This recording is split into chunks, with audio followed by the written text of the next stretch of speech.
ऐसे नहीं हो गई।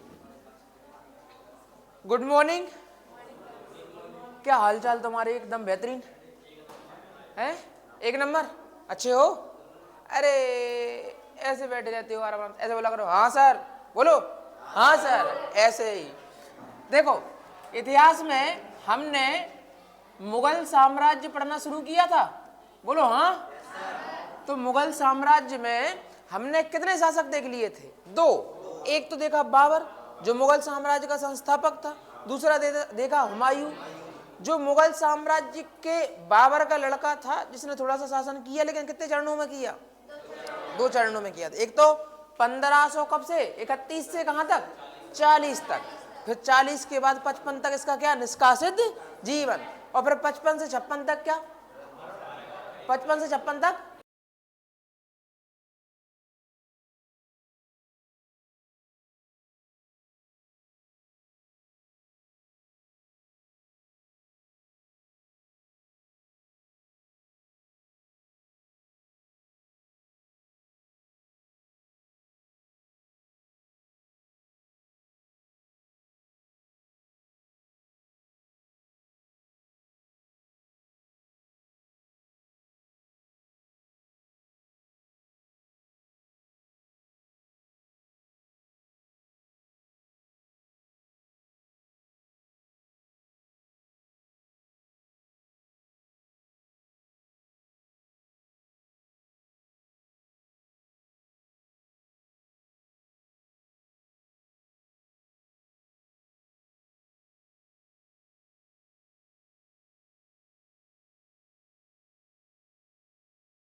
हो गया? चल तो रही है, कंटिन्यू करना। चलो देखो आगे कहाँ पढ़ रहे थे हम? मुगल साम्राज्य पे। तो मुगल साम्राज्य का संस्थापक कौन देखा हमने? बाबर। उसका लड़का कौन था? हुमायूं। और हुमायूं का लड़का कौन हुआ? अकबर। बीच में कौन आया था? एक शेरशाह सूरी। कितने साल के लिए? 1540 से 1545 तक। ठीक है, ठीक है। हमें एक नया शासक अब पढ़ना है मुगल साम्राज्य में या मध्यकालीन भारत के इतिहास में, जिसका नाम है जलालुद्दीन। क्या नाम है? जलालुद्दीन मोहम्मद अकबर। जलालुद्दीन मोहम्मद अकबर। तो अकबर का जो मूल नाम है वो है जलालुद्दीन मोहम्मद अकबर, पहली चीज। दूसरी चीज, तुम्हें पता है ये किसका लड़का है? हुमायूं का। हुमायूं इसके पिता, और माता का नाम था हमीदा बानो बेगम। तो पिता का नाम तो तुम्हें पता ही है, क्या है? हुमायूं। हुमायूं नसीरुद्दीन मोहम्मद हुमायूं, हुमायूं। और माता का नाम क्या है? हमीदा बानो बेगम। हमीदा बानो बेगम। ठीक है, हमें पता है कि अकबर का जन्म हुआ था एक हिंदू राजा के यहाँ अमरकोट में, जिस राजा का नाम था बीरसाल। क्या नाम था?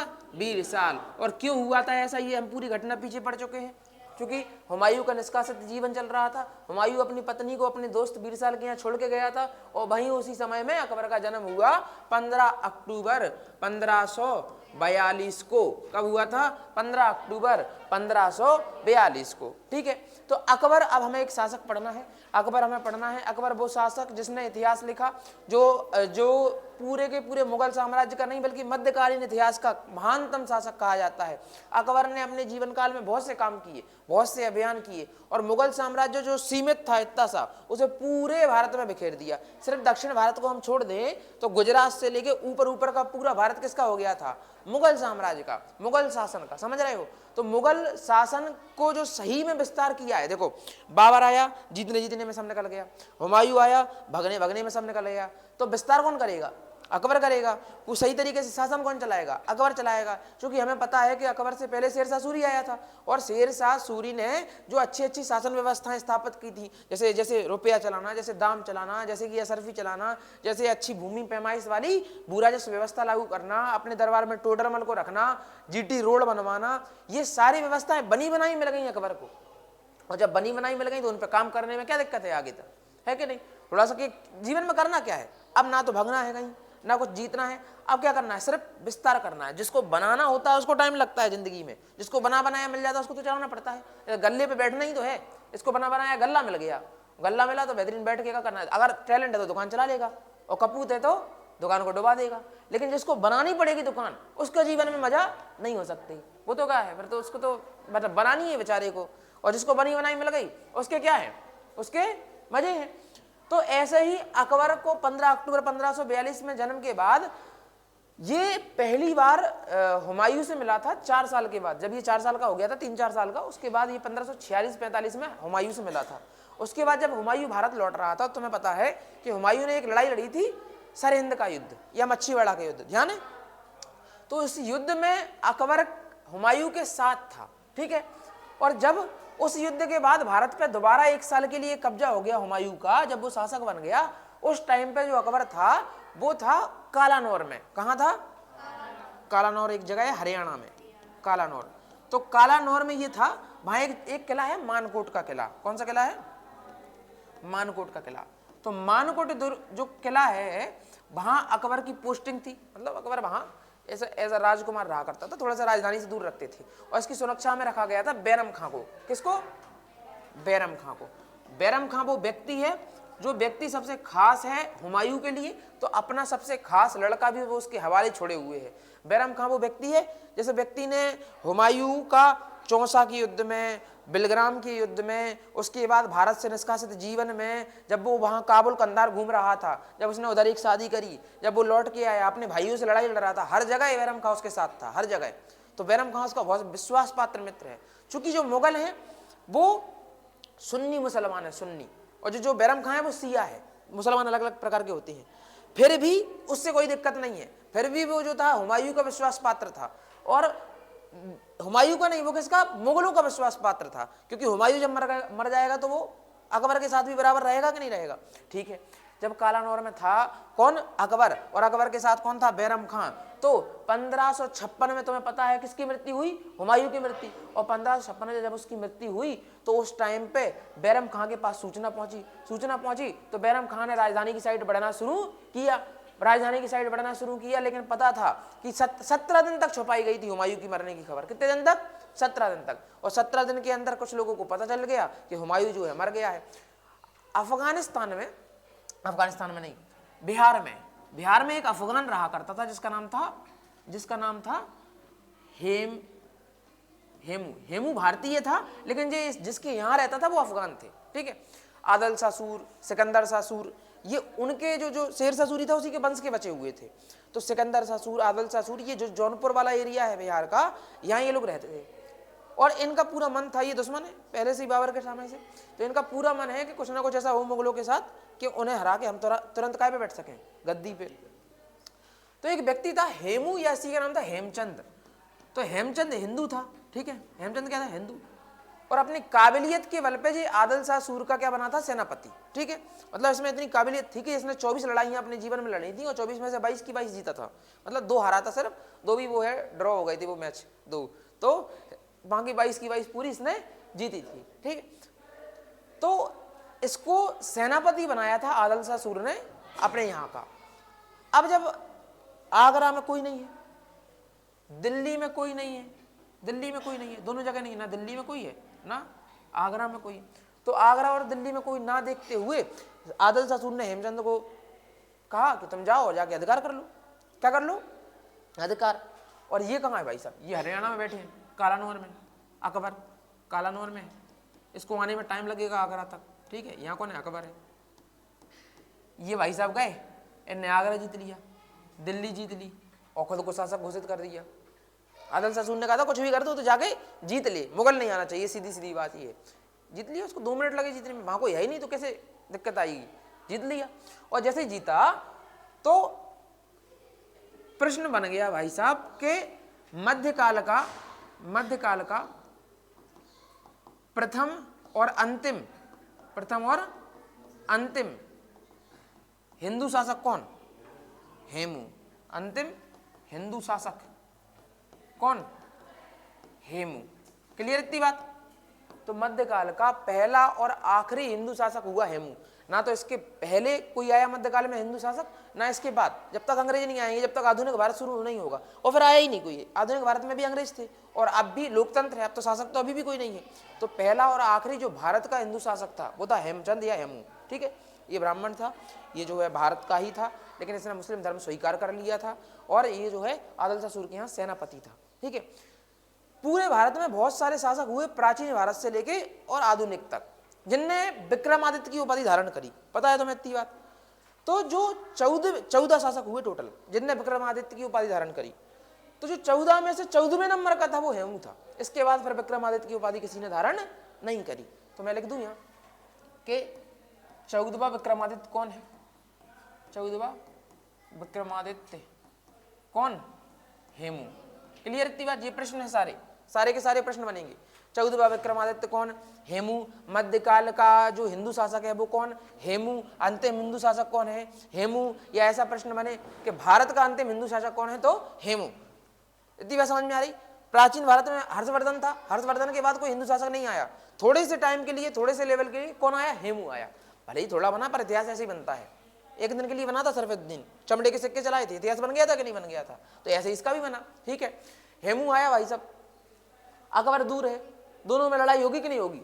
अच्छा, बीच में जगह कौन सी पड़ती है, पानीपत, हमें पता है पानीपत। और पानीपत में इसके दादाजी लड़ चुके थे ऑलरेडी 26 में, 26 के बाद 36 के बाद 46 और 46 के बाद 56। इतिहास फिर दोहराया, इतिहास फिर घूमा। मुगल साम्राज्य की स्थापना फिर से होगी और वो होगी पुनर्स्थापना। इसलिए कहेंगे कि मुगल साम्राज्य का वास्तविक संस्थापक कौन, अकबर। 1556 साहब, 5 नवंबर 1556 की डेट है, बिल्कुल स्वर्ण अक्षरों में लिखी हुई डेट। जगह है पानीपत और पानीपत में युद्ध होगा पहला के दूसरा, सेकंड युद्ध। और दूसरे युद्ध में सामने है एक साइड अकबर और अकबर की सेना के साथ कौन है, बैरम खां। और बैरम खां के साथ सामने कौन है, बैरम खां के बाद सामने कौन है, बताओ जरा मुझे। सामने है हेमचंद्र या हेमू। सामने कौन है, हेमचंद्र या हेमू। 5 नवंबर 1556 डेट है, 5 नवंबर 1556। जगह है पानीपत। जगह कौन सी है, पानीपत। किसके बीच लड़ाई हो रही है, हेमचंद या हेमू। दूसरी साइड कौन है, अकबर। अकबर के साथ कौन है, बैरम खां। तो ये पूरी की पूरी कथा चल रही है मुगल साम्राज्य की पुनर्स्थापना की, यानी दोबारा से स्थापना की। इतना समझ में आ रहा है तुम्हें। देखो देखो जरा ध्यान से देखना।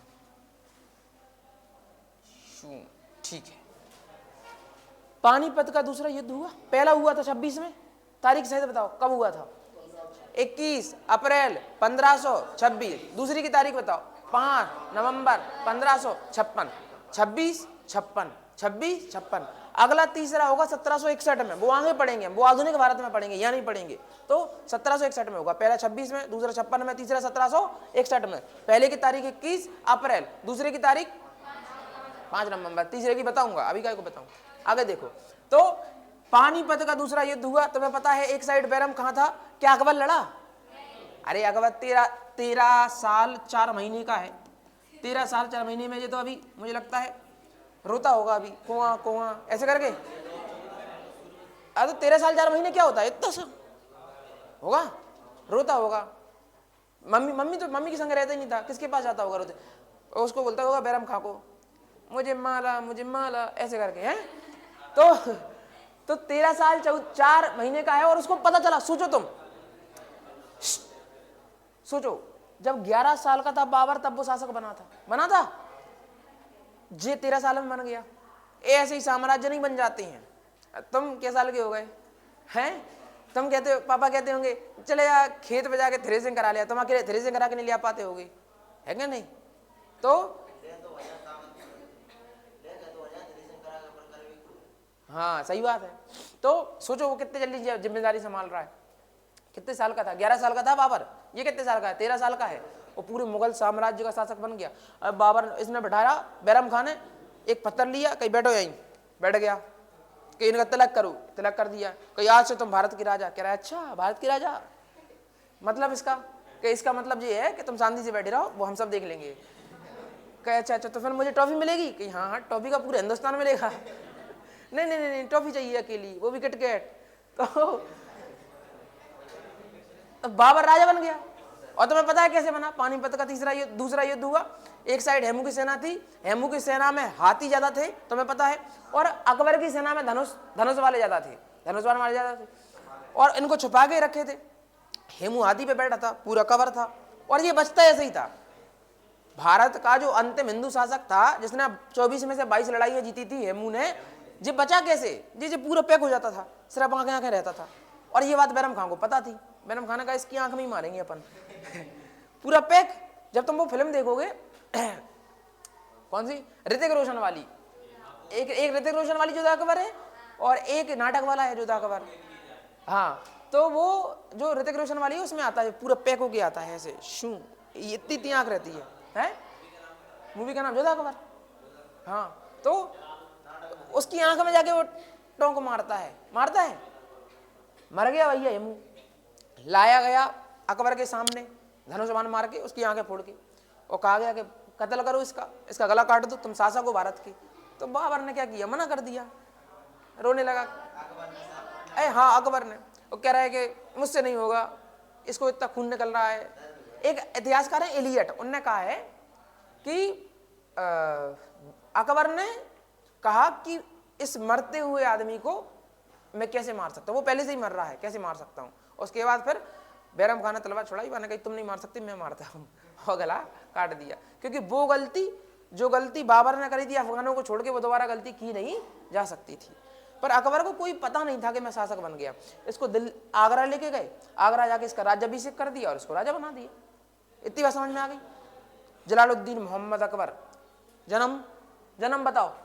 15 अक्टूबर 1542। पिता का नाम हुमायूं, माता का नाम हमीदा बानो बेगम। अच्छा बताओ, जिस टाइम पे हुमायूं मरा, इस टाइम पे ये किस किले में या कहाँ का शासक था? कालानौर में था। किस किले में? मानकोट के किले में। अच्छा, जिस समय में 1556 में हुमायूं मरा, उस समय में क्या अकबर राजधानी में था? नहीं। तो वहां पर शासन किसने कर लिया? हेमू ने। हेमू कौन था? हिंदू शासक। सेनापति किसका था? आदिल शाह सूर का। आदिल शाह सूर कहाँ का शासक था? जौनपुर का। ठीक है, हेमू ने। अच्छा, 14वां व्यक्ति जिसने विक्रमादित्य की उपाधि धारण करी, हेमू। कौन है? हेमू। इतनी कहानी समझ में आ गई। पानीपत का युद्ध हो गया। पानीपत के युद्ध के बाद जो शासक बना कौन बना? वो अकबर बना। तो अब पूरी कैसेट हम समझेंगे किसकी? अकबर की। ठीक है, जरा देखते हैं।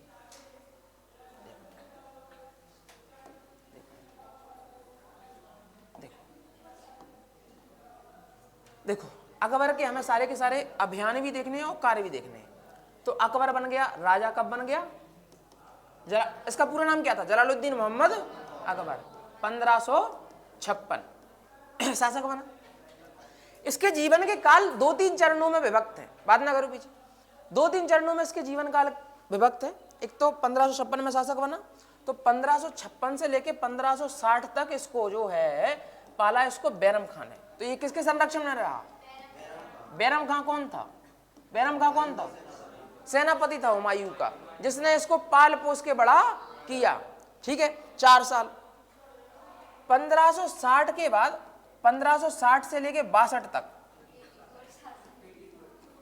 इस शासन को कहते हैं पेटीकोट शासन। क्या कहते हैं? पेटीकोट शासन। और बता रहा हूं अभी किसी का सोच के, या इसी को कहते हैं हरम शासन। हरम शासन, या इसी को कहते हैं महामनगा के संरक्षण में रहना। महामनगा के संरक्षण में, ठीक है। तो अकबर का जीवन स्टार्ट हो गया। अकबर शासक बन चुका है 13 साल में। सोचो 13 साल में शासक बन गया है। ये तो नौकरी नहीं लग रही 30 साल तक, तो 13 साल में शासक बन गया।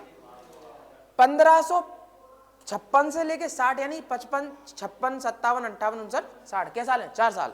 तो 4 साल बैरम खां के संरक्षण में रहा। जो बैरम खां कहता भाई अकबर करता। अकबर कुछ करता ही नहीं, सब कुछ बैरम खां ही करता। सिर्फ सिंहासन पे बैठा रहता। अकबर आराम से टॉफी खा लेता, टेडी से खेल लेता। उसके बाद कहता मुझे नींद आ रही है, सुला दो, तो वो सुला देता ऐसे ठोक ठोक के। तो ये काम कौन कर रहा है? बैरम खां। पूरा शासन कौन संभाल रहा है? बैरम खां। बैरम खां, अकबर की माँ भी है हमीदा बानू बेगम, पर माँ से दूर रहता है अकबर। अकबर जो है अपनी माँ से अटैच कम था पहले से ही, क्योंकि वो रहा कम था उसके पास। लेकिन बैरम खां की पूरी बात मानता है। बैरम खां को उसने उपाधि दी है खाने खाना की उपाधि। वो उसको बोलता है खान बाबा। किसको? बैरम खां को। वो उसको एकदम अपनी फैमिली जैसा समझता है। लेकिन कहते हैं कि साहब बढ़िया चल रही हो, सब रिश्ते बढ़िया चल रहे हो, लेकिन को नागिन की नजर लग जाए तो रिश्ते क्या हो जाते हैं? खराब। तो ये नागिन बन के आई एक महिला जिसका नाम था महामनगा। क्या नाम था? महामनगा। महामनगा ने अकबर को उस टाइम पाला था जिस टाइम ये छोटा था, जिस टाइम दूध पीता था। तो उस टाइम भी अपनी माँ के पास नहीं रहा था अकबर। तो ये जब आई तो उसने देखा कि ये बैरम खां की बात मानता है, मैंने इसको दूध पिलाया है, तो वो उसको वही एहसान देती रहती थी। मैं तेरी माँ के समान हूँ, तो तेरी माँ से बढ़ के हूँ, मैंने तुझे पाला है। तो वो भी भैया इमोशनल थोड़ा, हाँ ठीक है बात तो सही कह रही है, करूँ का। कचू ने एक साड़ी दबा दो चंदेरी की तो क्या पैसा? अरे जो महामनगा थी वो ये चाहती थी कि ये बैरम खां है, ये सिया मुसलमान है, इसको साइड कर दिया जाए, कुछ भी करके इसको साइड कर देंगे हम, तो फिर हमें किसकी चलेगी? फिर अकबर किसकी बात मानेगा? मेरी। अच्छा सुनो, ये 60 में भी क्या साल का हो गया होगा? जब ये 56 में 13 साल का था, तो 4 साल बाद कितने साल का हो गया होगा? 17-18 साल का। तो 17-18 साल में भी तो बहुत छोटा ही है ना, अभी भी अपना दिमाग नहीं चला सकता। तो महामनगा आ गई। महामनगा ने सोचा कि अब मैं अपने हिसाब से दिमाग चलाऊंगी। तो 60 में इसने बैरम खां की और इसकी लड़ाई करवा दी। इसने क्या किया, कुछ लोग जो सुन्नी थे, मुसलमान 2 प्रकार के, एक सिया एक सुन्नी। बैरम खां सिया है, मुगल सुन्नी है, तो सिया सुन्नी की लड़ाई करवा दी। लेकिन बैरम खां पावर में था, राजा के बाद दूसरे नंबर की पावर उसी की थी, तो उसने कटवा दिए। जो सुन्नी मुसलमान उधम कर रहे थे उन्हें कटवा दिए। 1-2 को निपटाना भी पड़ा, कोई दिक्कत नहीं है। अकबर उससे कुछ कहता नहीं था, तो इसने उसी मैटर को लेकर बहुत बड़ा बनवा दिया। तो बैरम खां ने अपने हिसाब से काम किया, तो अकबर को भर दिया कि तुम राजा हो जी, अपने हिसाब से सब काम कर लेता है, तुम काहे के राजा, कल के दिन तुम्हें मिटा के किसी और को बना देगा। तो अकबर की छोटा सा अकबर भर गया। वो कह रहा मम्मी सही कह रही है, हैं ऐसे उसको बड़ी माँ कहता था, बड़ी माँ सही कह रही है, तो बड़ी माँ सही कह रही है, तो भर गया। तो उसने फोन मतलब संदेश भिजवाया कि बैरम खां को बुलाओ। बैरम खां थोड़ा दूर था, तिलवाड़ा एक जगह है वहाँ था, कहीं ठीक है बैरम खां को बुलाओ। तो बैरम खां जो है थोड़ा बिजी था सेना में ना, तो उसने कह दिया अकबर तो अपने बच्चे जैसा है, उसने सोचा ही नहीं कि राजा है। उसने कहा नहीं आ रहे, बाद में आएंगे, सो जाओ तुम आराम से, टेडी मेडी ले आएंगे तुम्हें। तो अकबर को बुरा लग गया। महामनगा कह रही देखो मैंने कही थी, शासक की बात नहीं मान रहा है तो अकबर को बुरा लग गया। अकबर कह रहा सही बात है, ये तो ईगो हर्ट हो गया, ये तो शहंशाह हिंद का ईगो हर्ट। वो देखा तुमने नाटक, उसमें कहता है कि जोधा की शर्तें बड़ी हैं पर इतनी बड़ी नहीं है कि शहंशाह हिंद पूरी ना कर सके, कहता है ऐसा। तो ऐसे ईगो पे लग गई उसके बाद। उसने कहा सैनिकों जाओ पकड़ के ले आओ बैरम खां को। बोले वो तो सेनापति, मैं राजा हूँ, पकड़ के ले आओ उसको। अब उसे ये लगा बैरम खां को कि ये सेना भेजी है महामनगा ने, तो उसने युद्ध किया। तो एक 1560 में एक युद्ध हुआ, 1560 में तिलवाड़ा का युद्ध। अच्छा, पहला युद्ध जो अकबर के जीवन का था वो पानीपत का युद्ध था, दूसरा युद्ध तिलवाड़ा का युद्ध हुआ। और तिलवाड़ा का युद्ध सोचो किसके बीच हो रहा है, एक साइड अकबर की सेना है और एक साइड बैरम खां है, समझ रहे हो? बैरम खां बैरम खां भी तो अकबर ही का है, और एक साइड कौन है? अकबर। तो इनडायरेक्ट अकबर है, सामने नहीं गया अकबर, ठीक है। जब पता चला बैरम खां को कि अकबर ने ये सेना भेजी है मुझे बंदी बनाने के लिए, तो वो खुद ही ये डरी तलवार मरवार, चलो ये सलाह दिया तुमने मेरी मोहब्बत का, कौन कह रहा है? वफादारी का। अरे ठीक है, तो मोहब्बत प्यार भी तो करता था वो, छोटा सा पाला था उसने। ये सिला दिया तुमने मेरी वफादारी का, ऐसे कहा होगा और क्या है। तो पहुंच गया अकबर के सामने। अकबर ने कहा कि बंदी बना लो इसको, ये जो है धोखेबाज है। कही ठीक है, धोखेबाज साबित कर दिया तुमने। तो बाप को पाला, तुम्हें पाला, राजा बनवाया, एक नागिन ने भर दिया, तो मैं धोखेबाज हैं? ठीक है, जेल में डाल दिया। फिर रात में सोया। कहते हैं कि अपने को कुछ हो जाए तो फिर वो नींद नहीं आती। भले लड़ाई मड़ाई तो ठीक है, हो जाती है, वो कोई दिक्कत नहीं है। तो ऐसे ही अकबर को भी नींद नहीं आई। अकबर ने सोचा ये तो गलत किया यार, खाना बाबा तो अपने ही थे, हैं, वफादारी की उनने, थोड़ी बहुत गलती हो गई। तो बुलाया बड़े गुस्से में, ऐसे रोल में आके, भरा तो यही, दूसरा आदमी भर दे तो फिर कह रहा बुलाओ इनको, एक काम करो तुम, ठीक है तुम्हें माफ किया। कहीं क्या करूं? कहीं तुम दूसरा पद ले लो, कोई बढ़िया सा पद देते हैं तुम्हें, या कहीं की जागीर ले लो, तुम वहां के शासक बन जाओ, कोई जागीर तुम्हें देते हैं, लेकिन राजधानी से दूर रहोगे, तुम हस्तक्षेप नहीं करोगे। या फिर तुम एक काम करो, हज की यात्रा पे चले जाओ। उसको ठीक है। दूसरा हज, मुसलमान जाते हैं हज की यात्रा पे, सऊदी अरब, मक्का मदीना जहाँ मोहम्मद साहब पैगंबर का जन्म हुआ था, वहाँ यात्रा होती है, जैसे हमारे यहाँ 4 धाम की यात्रा होती है वैसी। तो कहीं बूढ़े हो गए हो तुम, अब का जीते रहोगे, पापा के संगे, मेरे संगे, मेमोनी मुड़ा के संगे भी रहोगे, जाओ। हाँ, तो मैंने ठीक है, दूसरा वाला ऑप्शन सही है। जो आदमी ने, मतलब समझो तुम, गृह मंत्री बन के आदमी कहीं का मुख्यमंत्री क्यों बनेगा? भारत का गृह मंत्री बन गया, वो कहीं का मुख्यमंत्री क्यों बनेगा? नीचे से ऊपर जाता है आदमी, ऊपर से नीचे थोड़ी आता है। उसने कहीं सीधा, मैंने शहंशाह हिंद होने की फीलिंग ली है, मतलब अकबर के बाद कोई था तो मैं ही था, और तुम कह रहे कहीं के जागीर मागीरदार बन जाओ। क्यों बन जाऊं मैं? इससे अच्छा कहाँ जाऊंगा मैं? मक्का मदीना, तिलवाड़ा की घूमे। तिलवाड़ा के युद्ध के बाद बेचारा चला गया, कहाँ चला गया? मक्का मदीना, गुजरात होके। पूरा खर्चा मर्चा किसने दिया? अकबर ने दिया। अकबर ने कहा ठीक है चलो ये भी चले जाएंगे, मैं आराम से शासन करूंगा। बड़ा हो रहा है धीरे धीरे, उसको भी लग रहा है थोड़ा अंदर से जो है एकदम जोश आ रहा है कि हाँ मैं बड़ा हो रहा हूँ। ये देखना तुम 17-18 साल पे ऐसा लगता है जैसे हम बहुत बड़े हो गए। उनको देखना 10वीं पास की है जिस बच्चन ने, 10वीं तक बच्चों को लगता है हम छोटे हैं, और जैसे ही 10 पास करेंगे, 10 पास या 10वीं में ट्यूशन जाने लगते हैं, सुबह मोटरसाइकिलें मिल जाती हैं, मोटरसाइकिलें मिल जाती हैं, थोड़े बड़े से हो जाते हैं, गाड़ी मुझे आना स्टार्ट हो जाती है। फिर उन्हें ये लगता है कि अब जो है हम बड़े हो गए हैं। फिर देखना तुम भी 10वीं में आए हो, सब तुमने अभी 12वीं करी है। उस टाइम पे फिर मारेंगे एक दूसरे को, लड़ाई करेंगे रोड पे, हैं करते हैं, ऊधम करेंगे। फिर 11वीं में आएंगे तो और फ्री हो जाते हैं, फिर और ऊधम करेंगे।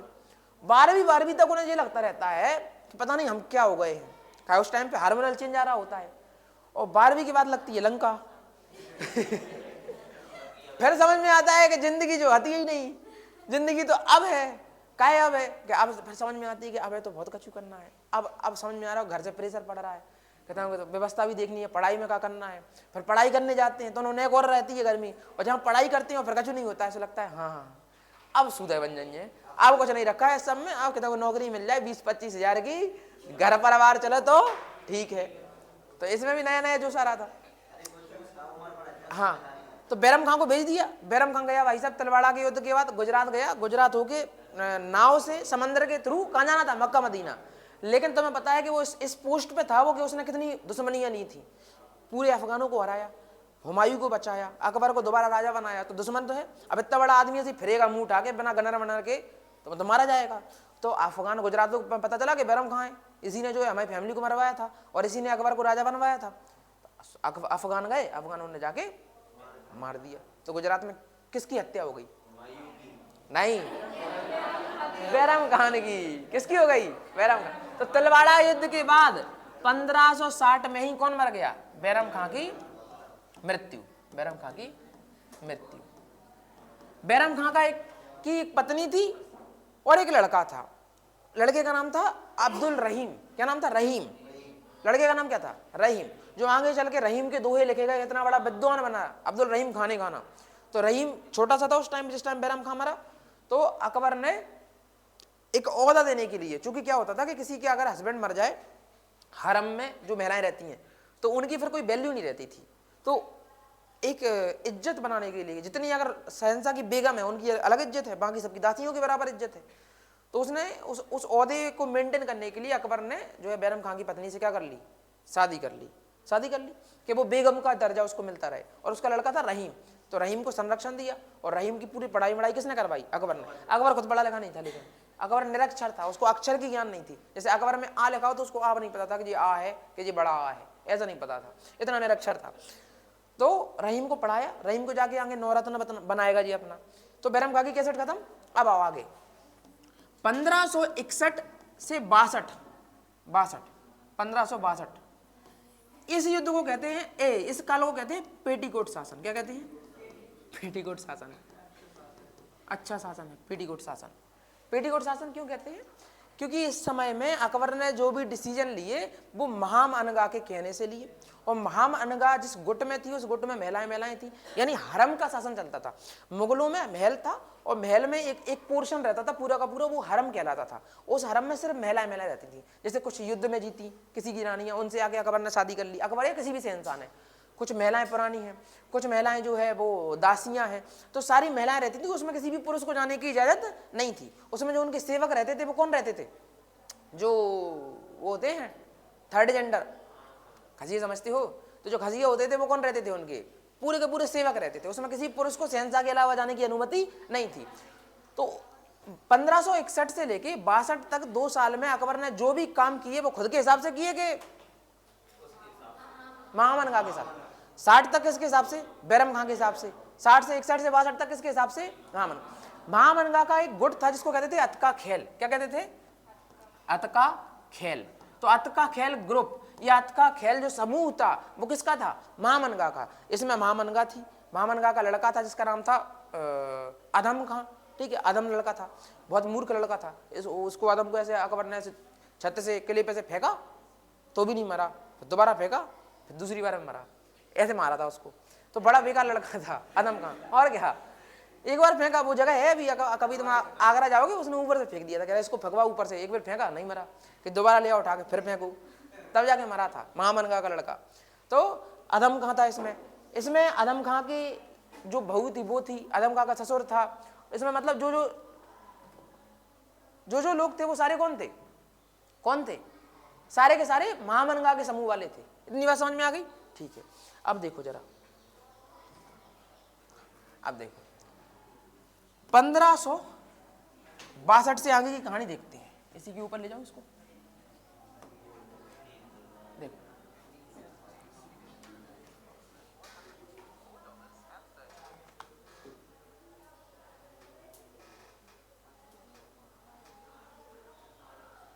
इसका फोन आ रहा है। चलो 1562 61 62 चलो क्या हुआ देखो जरा। 1561-62 के समय में जो अकबर है वो जा रहा था मोइनुद्दीन चिश्ती की दरगाह, अजमेर में है। मोइनुद्दीन चिश्ती एक संत है, मोइनुद्दीन चिश्ती, उनके यहाँ माथा टेकने जाते हैं अजमेर में। तो कहाँ जा रहा था? दरगाह पे जा रहा था। इतनी बात समझ में आ गई? जब वो दरगाह पे जा रहा था तो उसे बीच में मिला आमेर। क्या मिला? आमेर की राजकुमारी मिलेगी अब इसको, आमेर। तो 62 में क्या मिल गया इसको? आमेर। जब ये आमेर गया तो अकबर ने कहा हमें आमेर बहुत सुंदर लगा। अब आमेर सुंदर लगा कि आमेर की राजकुमारी सुंदर लगी, वो अकबर जाने, लेकिन सुंदर तो कुछ लगा, और सुंदर कुछ लगा तो फिर चाहिए। क्या लगा? कुछ ना कुछ लगा, और लगा तो फिर किसे चाहिए? अकबर को, क्योंकि अकबर क्या है? शहंशाह, और जो शहंशाह को अच्छा लगता है वो चाहिए। अब तुम सोचो तुम्हें जो अच्छा लगे वो तुम्हें चाहिए, तो ऐसा नहीं है। पहले क्या बनो? शहंशाह बनो, फिर शहंशाह यानी कि अपने जीवन के शहंशाह बनो, और फिर जो चाहिए वो ले लो। हाँ, अब जैसे तुम्हें अभी कुछ पसंद आया, तुम्हें कोई गाड़ी पसंद आई तो ले लोगे क्या? कि अपने पैर पे खड़ी नहीं हो। अरे घर के हिसाब से ले लोगे, लेकिन अपने पैर पे तो नहीं खड़े ना अभी। चलो आगे देखो। तो आमेर में राजा रहा करते थे भारमल। कौन थे? भारमल। और इनका वंश था कच्छवाहा। कौन सा वंश था? कच्छवाहा वंश। चलो, कच्छवाहा वंश के शासक थे भारमल। भारमल की पुत्री का नाम था हरका भाई या हीर कुंवर। क्या नाम था? हीर कुंवर। क्या नाम था? हीर कुंवर। या इसी का नाम था हरखा बाई। क्या नाम था? हरखा बाई।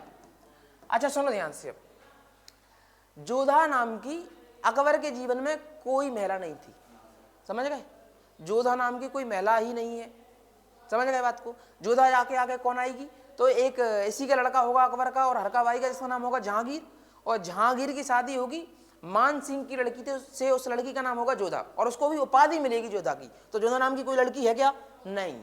कोई लड़की जोधा नाम की नहीं है। लेकिन ऐसे प्रचलित होता गया, एक शब्द प्रचलित होता गया। एक फिल्म आई थी बहुत पहले, 200-150 साल पहले शायद, मैं मेरी डेट याद नहीं मुझे, 1800 कुछ में आई थी, 1800 कुछ में, लास्ट में 1800 के कुछ साल लास्ट में। उसका नाम था, उसमें जो फेमस हुआ वर्ड जोधा, सबसे पहली जो जोधा अकबर बनी, उसके हिसाब से फिर वो फेमस हो गया जोधा अकबर, जोधा अकबर, जोधा अकबर, जोधा अकबर।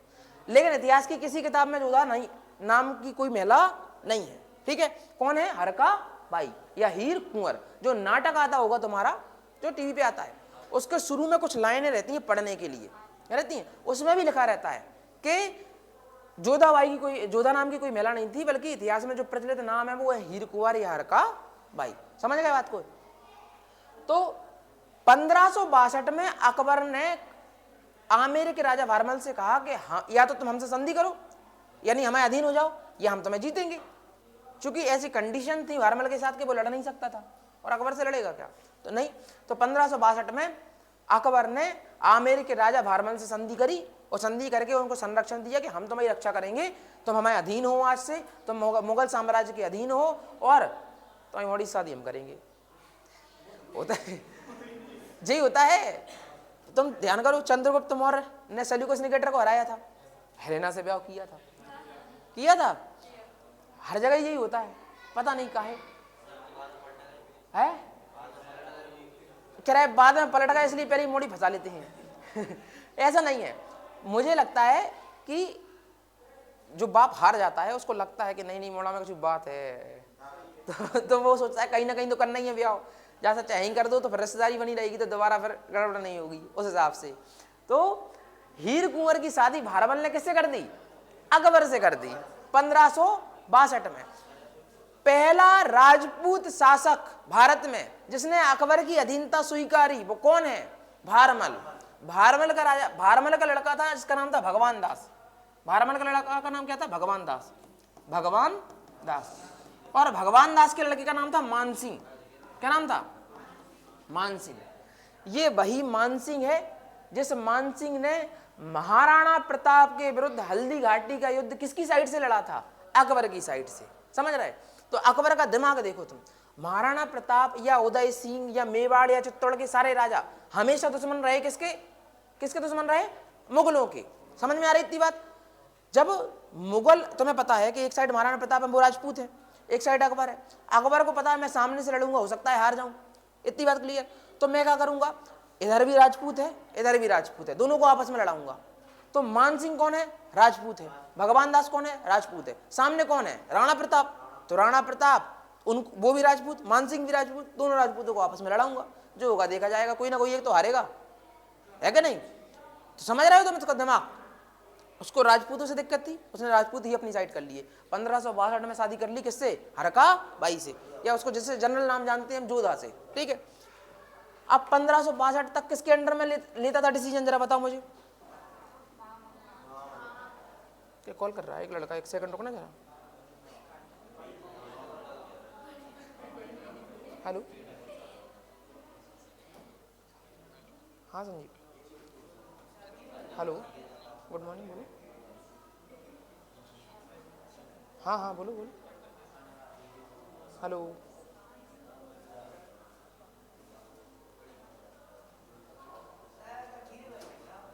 बीरबल नहीं आया, अबेल आएगा। देखो ये 20 क्लास में यार फोन करते हैं बच्चे। चलो आगे देखो, लगाएगा। कहाँ थे हम? 62 तक।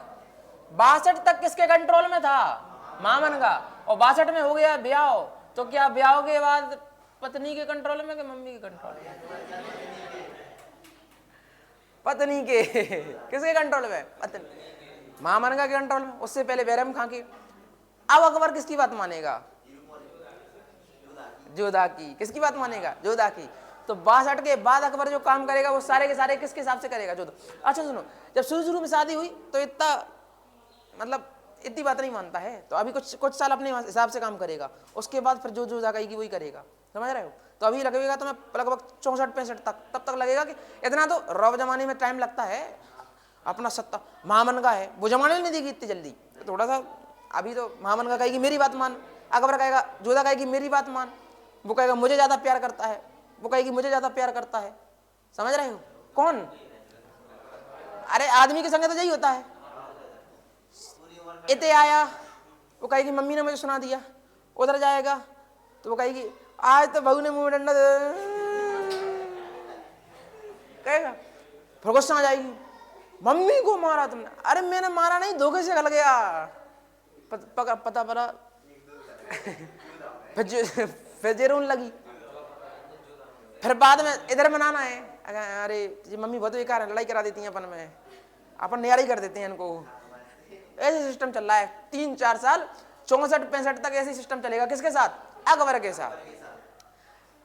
अब अकबर इन समय में क्या क्या काम करेगा तुम्हें वो देखना है, ठीक है। देखो जरा 1564-62 की बात। 1562 में अकबर ने एक अभियान किया जिसका नाम था मालवा अभियान। क्या नाम था? अच्छा, अकबर ने शासन किया है 50-55 साल, तो उसका छोटा मोटा शासन नहीं है जी और शासकों की तरह। वो एक महान शासक है, उससे प्रश्न बनने की संभावना ज्यादा है, तो हमें उसको पूरा पढ़ना पड़ता है। जब अकबर ही नहीं पढ़ेंगे फिर कौन पढ़ेंगे? पूरे मध्यकाल में इतने मुस्लिम शासक हुए, उसमें सबसे महत्वपूर्ण अकबर है, उसको ही नहीं पढ़ेंगे तो किसको पढ़ेंगे? 1562 में कौन सा अभियान किया अकबर ने? मालवा अभियान। कौन सा किया? मालवा अभियान। मालवा यानी मध्य प्रदेश, मालवा यानी मध्य प्रदेश का दक्षिणी इलाका, मालवा यानी कि इंदौर के पास में खरगोन, खंडवा, मांडू, उसके बाद में ऊपर वाला हिस्सा, उज्जैन का थोड़ा सा हिस्सा, देवास वाला हिस्सा और राजगढ़ वाला हिस्सा, ये पूरा हिस्सा मालवा में आता है। राजस्थान भी आता है। तो मालवा का शासक उस टाइम पे हुआ करता था बाज बहादुर। कौन था? बाज बहादुर। और बाज बहादुर की राजधानी थी सारंगगढ़, सारंगपुर, राजगढ़, सारंगपुर, राजगढ़। राजगढ़ इंदौर के पास ही है, इंदौर से थोड़ा सा दूर है, उज्जैन इंदौर के पास में। तो सारंगपुर में बाज बहादुर नाम का शासक रहा करता था, और उस शासक की एक रानी थी, रानी रूपमती। क्या नाम था? रानी रूपमती। रूपमती बहुत सुंदर थी, ऐसा कहते हैं, नाम से तो लग रहा है कि नहीं? ऐसा कहते हैं कि बिल्कुल ऐसी लगती थी जैसी जो है वो लगती है।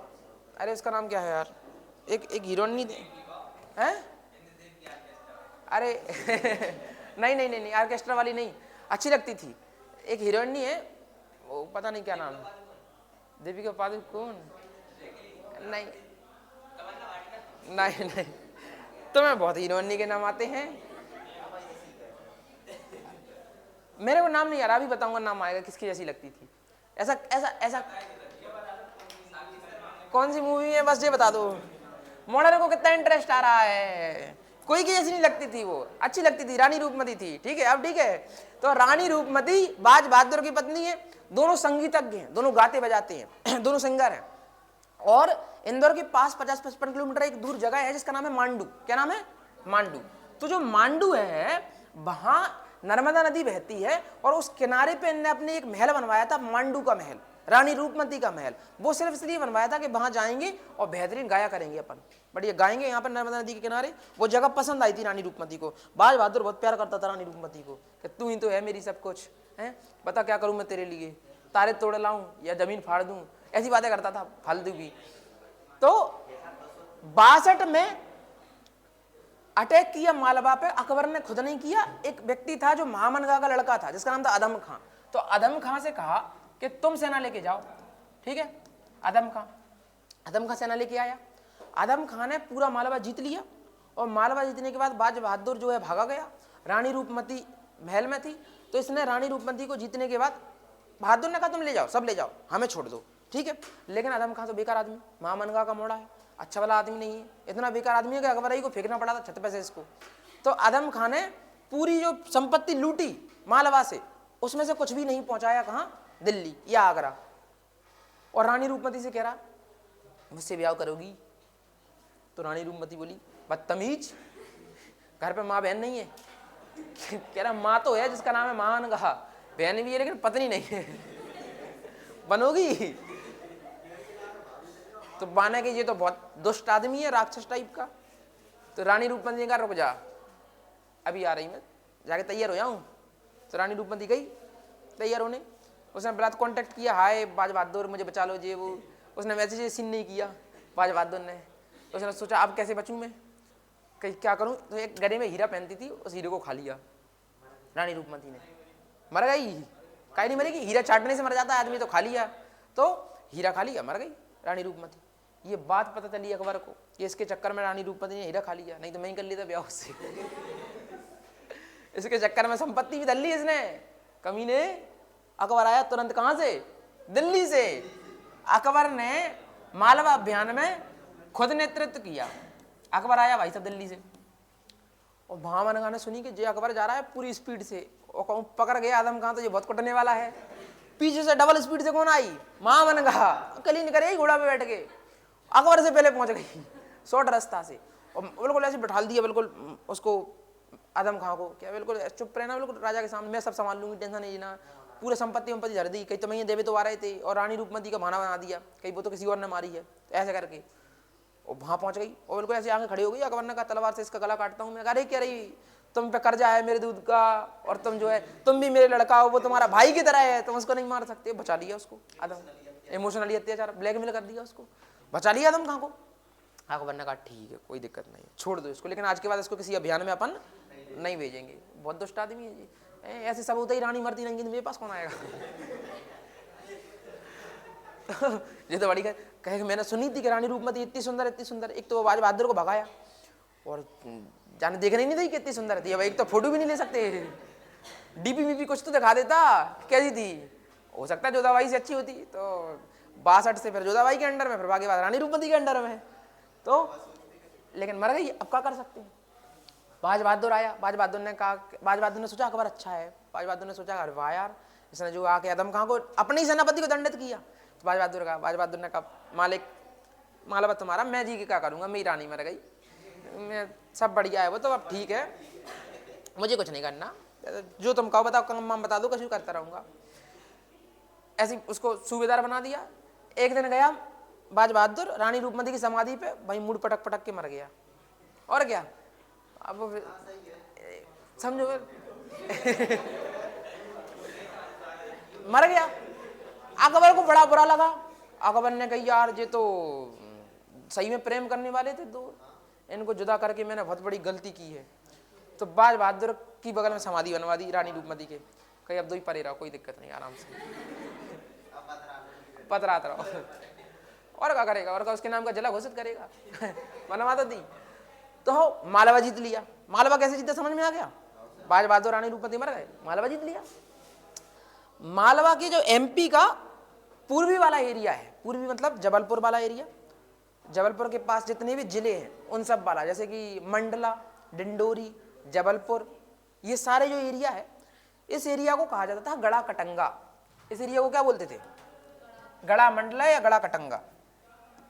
गड़ा इसकी राजधानी थी, गड़ा मंडला या गड़ा कटंगा, गड़ा कटंगा। तो बात मेरी ध्यान से सुनना, अकबर का मन था, यहाँ एक राजा थे दलपत शाह। कौन थे? दलपत शाह। दलपत शाह की पत्नी थी दुर्गावती। तो राजा का नाम क्या है? दलपत शाह। दलपत शाह, दलपत शाह, और पत्नी का नाम क्या है? दुर्गावती। दुर्गावती, दलपत शाह, दुर्गावती, ठीक है। अब एक बात बताओ, इनका लड़का भी होगा, शादी है तो, वीर नारायण, वीर नारायण, ठीक है। इतनी बात समझ में आ गई। तो दलपत शाह और दुर्गावती के लड़के का नाम क्या है? वीर नारायण, जो कि 5 साल का है। इनके पिता थे संग्राम शाह। दलपत शाह के पिता थे संग्राम शाह। संग्राम शाह ने गड़ा मंडला राज्य की स्थापना करी थी, और दलपत शाह अच्छा खासा राजा था, और दुर्गावती आराम से बहू बन के रहती थी, कोई दिक्कत नहीं है। लेकिन कुछ समय बीता, दलपत शाह मर गया, तो अब दुर्गावती पे पूरे शासन की बागडोर आ गई, और दुर्गावती ने अपने राजा वीर नारायण को राजा बनाया, और दुर्गावती उसकी संरक्षिका बन गई। महिला बन नहीं सकती थी राजा, तो संरक्षिका कौन बन गई? दुर्गावती, मंडला में। अब अकबर तो अकबर को फिर देखा कहीं यहाँ कोई राजा नहीं है, मोटा छोटा सा, दुर्गावती क्या लड़ेगी। तो अकबर ने कहा कर वो अटैक, लेकिन इस बार आदम खां नहीं जाएगा, ये बहुत कचरा है, दुर्गावती उधर ही मर जाएगी। इधर कौन आएगा फिर? कई एक काम करते हैं, किसी और को भेजो, भले आदमी को भेजो जो बूढ़ा मूढ़ा सा हो, जिसको जिस सब काम में इंटरेस्ट ही नहीं हो, जीते और जीत के जो भी मिले सो मेरे पास आ जाए। तो एक व्यक्ति था सेनापति आसफ खां, तो आसफ खां को भेजा गड़ा मंडला को लड़ने के लिए। कौन गया? आसफ खान। आसफ खां जब एमपी के कोई एग्जाम होते हैं तो दुर्गावती से बहुत प्रश्न बनते हैं। दुर्गावती के विश्वविद्यालय के नाम से दुर्गावती है, दुर्गावती योजना है। मध्य प्रदेश में दुर्गावती मतलब बहुत कुछ। दुर्गावती रानी लक्ष्मीबाई से भी पहले एक वीर महिला हुई, तो उसका महत्व मध्य प्रदेश में बहुत ज्यादा है। पर अकबर में हम इतना ही पढ़ेंगे कि अकबर ने आसफ खां के नेतृत्व में गड़ा मंडला पर अटैक किया। उस अभियान में पूरा गड़ा मंडला को मुगलों ने जीता और इस अभियान में रानी दुर्गावती वीरगति को प्राप्त हुई। उनका लड़का था वीर नारायण, वो भी मारा गया। रानी दुर्गावती ने बहुत लड़ाई करी 2-3 दिन तक लड़ाई करी, लेकिन जब वो इतनी घायल हो गई तो उन्हें अपने ही तलवार से अपने ही पेट में मार के क्या कर दिया, खुद की आत्महत्या कर ली। वीरगति को प्राप्त हो गई। आसफ खान ने पूरा का पूरा क्या, मालवा तो जीता ही लिया था, मालवा के बगल का पूरा और क्षेत्र जीत लिया। ये भी किसका हो गया, ये हुआ 1564 में। कब हुआ जी, 1564 में। तो मालवा अभियान कब किया, 62 में। और गड़ा मंडला अभियान कब किया, 64 में।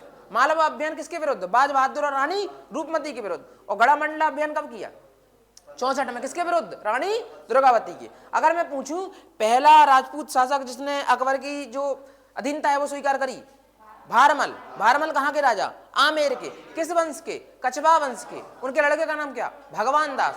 लड़की का नाम क्या, हरका बाई। हरका बाई और अकबर की शादी कब हुई, 1562 में, उसी संधि के तहत, जिसको बोलते हैं आमेर की संधि। इतना समझ में आ रहा है, क्लियर समझ में आ रहा है। अब आज समझ में आ गई कि रानी दुर्गावती मराई गई, रानी रूपमती मिली नहीं। यहाँ जो कछुए को है, तो क्यों ना इसी की बात मानी जाए, है कि नहीं। मान लेते हैं, क्या दिक्कत है, इतना कुछ मानना ही पड़ेगी। हाँ तो घर जाके कुटाई होगी, ऐसा हो सकती है, रोटी नहीं देगी खाने को। चलो, वैसे अगर मेरे हिसाब से क्या दिक्कत है बात मानने में, मान लेनी चाहिए। क्यों अपने घर का मेट करना है, अच्छी बात छोटी सी बात पे है, बाकी पूरी दुनिया से मनवा लो तो मान लो, क्या दिक्कत है। तो अब आगे क्या हुआ, 1571 70-71 की सकते हैं, 1570 और 71। 1570-71 में अकबर ने अपनी राजधानी को किया परिवर्तित। राजधानी हुआ करती थी कहाँ, आगरा। अकबर की राजधानी कहाँ थी, आगरा। आगरा, आगरा का लाल किला देखा है किसी ने, आगरा। आगरा के जस्ट पास एक जगह है फतेहपुर सीकरी। फतेहपुर सीकरी आगरा से होगा 50-55 किलोमीटर दूर। फतेहपुर सीकरी बहुत खूबसूरत जगह है, बहुत शांत जगह है। आगरा से तो अच्छी है, मुझे आगरा में अच्छा नहीं लगा, पता नहीं क्यों। तो आगरा से अच्छी है फतेहपुर सीकरी। और फतेहपुर सीकरी में राजधानी परिवर्तन करी जोधा के कहने पे। उसको चाहिए तो बढ़िया नए तरीके से पूरा महल में बनाओ, बढ़िया बेहतरीन। तो अकबर ने बनाया, कोई दिक्कत नहीं है। अकबर ने बढ़िया पूरी की पूरी सिटी बसा दी, वहां कुछ नहीं था, सिटी बसा दी, पूरी पूरी राजधानी लेके वहीं पहुंच गया। कहाँ, फतेहपुर सीकरी। तो अकबर ने राजधानी आगरा से कहाँ बनाई, फतेहपुर सीकरी। कोई गया फतेहपुर सीकरी, जाना कभी मौका मिले, आगरा के पास जाओ। फतेहपुर सीकरी 1571। कब, 1571। पूरे लाल पत्थर से बनी हुई है फतेहपुर सीकरी का पूरा जो किला है, वो लाल पत्थर से बना है। पूरी दुनिया का सबसे बड़ा दरवाजा, बुलंद दरवाजा कहाँ है, पूरी दुनिया का सबसे बड़ा दरवाजा, बुलंद दरवाजा कहाँ है, फतेहपुर सीकरी में। किसने बनवाया था, अकबर ने। तो अकबर ने बढ़िया महल बनवाए। वहां जो तुम देखोगे कि वहां जोधाबाई का महल है। आगरा के किले में जोधाबाई का महल कहीं नहीं दिखता है, लेकिन फतेहपुर सीकरी में जोधाबाई का महल दिखता है। हाँ, वो भी लाल, वो लाल पसंद था उसको, अकबर को, लाल पत्थर। तो जो फतेहपुर सीकरी है, वहां तुम्हें तुलसी घड़ा मिलेगा, उसमें लगा हुआ तुलसी घड़ा बनवाया था उसने जोधा के लिए, उसके कहने पे। और वहां मंदिर मिलेगा तुम्हें, जो एक साइड जोधाबाई का महल है, पूरा राजपूत आर्किटेक्चर में है, पूरा का पूरा, जैसे राजपूत बनवाते हैं वैसा। और वहां एक तालाब मिलेगा जिसके बीच में मंच बनी है, वहां तानसेन बैठ के गाया करते थे। एक महल मिलेगा, जो महल 7 मंजिला है, जिसपे बैठ के ऊपर अकबर और जोधा बातें करते थे, ऊपर बैठ के हवा आती है उसमें। तो बढ़िया व्यवस्था थी। क्या कह रही हो, मैं गया हूं क्या, हाँ मैं गया हूं। अरे वो ऐसा महल है, वो अजीब टाइप का। तो अब सुनो ध्यान से, अगर प्रश्न आया कि अकबर ने आगरा से फतेहपुर सीकरी राजधानी कब बनाई थी, 1571 में। कब बनाई थी, 71 में बनाई थी। अब जो यहाँ 71 में एक दरवाजा बना था, बुलंद दरवाजा। इससे प्रश्न ये बनता है कि पूरी दुनिया का सबसे ऊंचा दरवाजा कौन सा है, बुलंद दरवाजा। कहाँ है, फतेहपुर सीकरी में, ठीक है, सबको पता है। लेकिन अकबर ने ये कब बनवाया, ये और क्यों बनवाया और किस अभियान के बाद बनवाया? तो अकबर ने 1570 में एक अभियान किया था, सूरत का अभियान या गुजरात अभियान बोलते हैं हम उसको। तो गुजरात अभियान कब? 71 में गुजरात अभियान 1570 में किया था। क्या हुआ कि कुछ जो मिर्जा वगैरह थे जो अब मुगलों का विरोध करते थे, वो शरण लिए हुए थे सूरत में। तो ये पता चला अकबर को, तो अकबर वहाँ गया। अकबर ने जाके वहाँ पे उनको थूरा और थूर के वापस आया फतेहपुर सीकरी। जैसे वो वापस आया तो उन्होंने फिर आंदोलन कर दिया। अकबर ने कहा जिन नहीं आता ही हो गई। अकबर ने घोड़ा उठाया, स्पीड पकड़ी और सीधा आगरा से 11 दिन के अंदर फिर पहुंच गया सूरत। पता ही नहीं था उनको कि दोबारा आएगा राजा लौट के। वो तो पहुंच गया, थोड़ा मूडी सा था, पकड़ के थूर दिए उनको, निपटाई दो इनको बहुत बुरी तरीके से, सबको मार दिए। पूरे के पूरे जितने भी विद्रोह करते थे मिर्जा सबको साफ कर दिए, चाहे गलती हो चाहे नहीं हो। फिर आया बढ़िया, जीत गया। तो वो सूरत से जब वो आया तो सूरत अभियान से लौटने के बाद उस खुशी में उसने एक नए दरवाजे का निर्माण करवाया जिसका नाम था बुलंद दरवाजा। तो ये प्रश्न पूछता है कि किस अभियान के बाद बुलंद दरवाजे का निर्माण हुआ था? गुजरात अभियान। किसके बाद? गुजरात। ठीक है, तो गुजरात अभियान के बाद कौन सा दरवाजा बनवाया अकबर ने?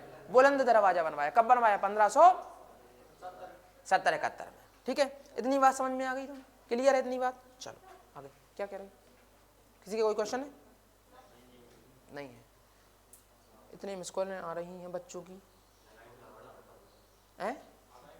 लाइट मोड पर डाल दूं? अच्छा, किसी दिन तुम लगाओगे तुम्हारा भी डाल दूंगा फिर। हाँ, तुम लगाते ही नहीं हो। चलो आगे देखें। अगर कभी प्रश्न आया कि अकबर ने क्या क्या सुधार कार्य किए, अभी और अभियान पढ़ना है हमें बहुत सारे, मेवाड़ मेड़ता अभियान, चित्तौड़गढ़ का अभियान, राणा पूरा का पूरा हल्दी घाटी का युद्ध पढ़ना है। तो अभी तो बहुत सारी चीजें हैं, बहुत सारी चीजें।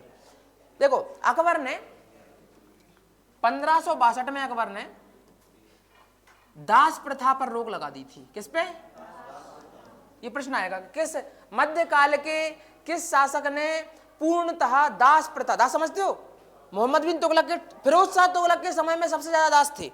कितने थे? 1,82,000। अब मुझे कोई इतना बता दो कि फिरोज शाह तुगलक ने दासों के लिए कौन से विभाग की स्थापना करवाई थी? कोई बता सके तो? दीवाने बंदगान। कौन सा था? दीवाने बंदगान। हर शासक के समय में दास होते हैं, तुम्हें पता है। दास क्या करते हैं? दास बंधुआ होते हैं, उन्हें खरीदा जाता है। अलाउद्दीन खिलजी ने भी एक दास खरीदा था जिसका नाम था मलिक काफूर, पता है तुम्हें?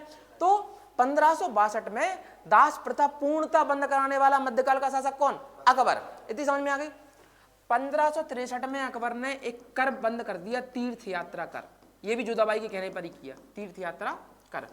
यानी जब अकबर से पहले कोई मुस्लिम शासक रहता था तो वो एक टैक्स लगाता था। किस पे? हिंदुओं पे, जो मुस्लिम नहीं है उन पे, कि यदि वो अपने तीर्थ घूमने जाए, तुम्हें मथुरा वृंदावन घूमने जाना है तो तुम्हें टैक्स देना पड़ेगा। तुम्हें 4 धाम की यात्रा जाना है तो तुम्हें टैक्स देना पड़ेगा। क्यों? क्योंकि तुम हिंदू हो। लेकिन तुम्हें हज जाना है तो नहीं देना पड़ेगा। अकबर खुद कहाँ जाता था? दरगाह, मोइनुद्दीन चिश्ती की दरगाह जाता था तो नहीं देना पड़ता था। तो ये बात जोधाबाई ने समझाई अकबर को कि तुम जाओ तो कुछ नहीं, हम जाए तो सबका अपने भगवान को मानने का क्या है? अधिकार है। तो किस चीज का टैक्स? किस चीज का टैक्स? उसने कहा बात तो सही। 63 में क्या हटा दिया? सोचो तुम, असर शुरू हो गया, 62 में शादी हुई, 62 में ही दास प्रथा बंद हो गई, 63 में तीर्थ यात्रा कर हट गया। समझ रहे हो तुम? रोला है 1564, जोधाबाई का नहीं, किसी भी बाई का। 1564। 1564 में क्या हुआ? इसने जजिया कर हटा दिया पूर्णतः, जजिया कर। अब ध्यान करो प्रश्न, पहले सबसे पहला शासक जिसने जजिया लगाया था मोहम्मद बिन कासिम। मोहम्मद बिन कासिम। एक चीज, पहली बार ब्राह्मणों पर जजिया किसने लगाया था? फिरोज शाह तुगलक ने। ये सारे प्रश्न, पहली बार ब्राह्मणों पर जजिया किसने लगाया था? फिरोज शाह तुगलक ने लगाया था। पहली बार हटाया किसने? पूर्णतः किसने हटाया? अकबर ने। ठीक है, लेकिन दोबारा से किसने लगाया? औरंगजेब ने। उसके बाद हमेशा के लिए समाप्त किसने कर दिया? हमेशा के लिए किसने? मोहम्मद शाह रंगीला ने। मोहम्मद शाह रंगीला वो शासक जिसके बाद फिर जजिया लगाई नहीं, तो अकबर ने हटाया था, औरंगजेब ने दोबारा ठोक दिया था। औरंगजेब ने जैसे ही ठोका उसके बाद आया मोहम्मद शाह रंगीला, उसने हमेशा के लिए। तो जजिया से सारे प्रश्न बनेंगे। जजिया वो टैक्स है जो टैक्स गैर हिंदुओं से लिया जाता है। जैसे जो हिंदू है वो मुस्लिम धर्म को नहीं मानते, इसलिए उन्हें मुस्लिम राजा के अंडर रहने में टैक्स देना पड़ेगा। जैसे मान लो आज दिल्ली पे शासन कौन कर रहा है? दिल्ली पे शासन कौन कर रहा है आज? मोदी जी कर रहा है। कौन कर रहा है? मोदी जी। नरेंद्र मोदी को नहीं जानते तुम? शर्म नहीं आ रही तुम्हें? ब्रह्मा जी। मोदी जी कौन है? ब्रह्मा जी। मोदी जी की तारीफ करना चाहिए, मोदी जी की बुराई अगर कोई करेगा तो मैं सहन नहीं करूंगा। ठीक है, रिकॉर्ड हो गया, इसको वायरल कर देना। इसको अपन पूरे कैसे हैं? बीजेपी वादी है अभी जब तक सरकार चल रही है। ठीक है, हाँ वो कह रहा है बीजेपी के तो हम हमेशा ही से हैं, बीजेपी जिंदाबाद। क्योंकि हम जहां रहते हैं राजा से दुश्मनी नहीं लेना। तो दिल्ली में किसका शासन है? मोदी जी का। अब तुम एक बात बताओ मुझे कि जितने देश में मुसलमान हैं, यदि उनसे टैक्स लिया जाए कि मोदी जी हिंदू हैं इसलिए वो राजा हैं, अब तुम मुसलमान हो और तुम हिंदू राजा के अंडर रह रहे हो तो तुम टैक्स दो, तो ये सही है क्या? वही चीज क्या थी? जजिया कर। तो 1564 में क्या हटा दिया? जजिया कर। अच्छा, दास प्रथा कब खत्म करी? 62 में। दास प्रथा कब खत्म करी? 62 में। तीर्थ यात्रा कर कब खत्म किया? 63 में। तासे तीर्थ तासे 63, तासे तीर्थ यात्रा तासे 63। जजिया कब? 64 में। जजिया कब? 64 में। राजधानी फतेहपुर सीकरी कब बनाई? 71 में। अरे बोलो, राजधानी फतेहपुर सीकरी कब बनाई? 71 में। मालवा अभियान कब किया? 62 में। मालवा अभियान कब? 62 में। अच्छा मुझे बताओ, गड़ा कटंगा अभियान कब किया? 64 में। गड़ा कटंगा की रानी कौन? दुर्गावती। कौन है? दुर्गावती।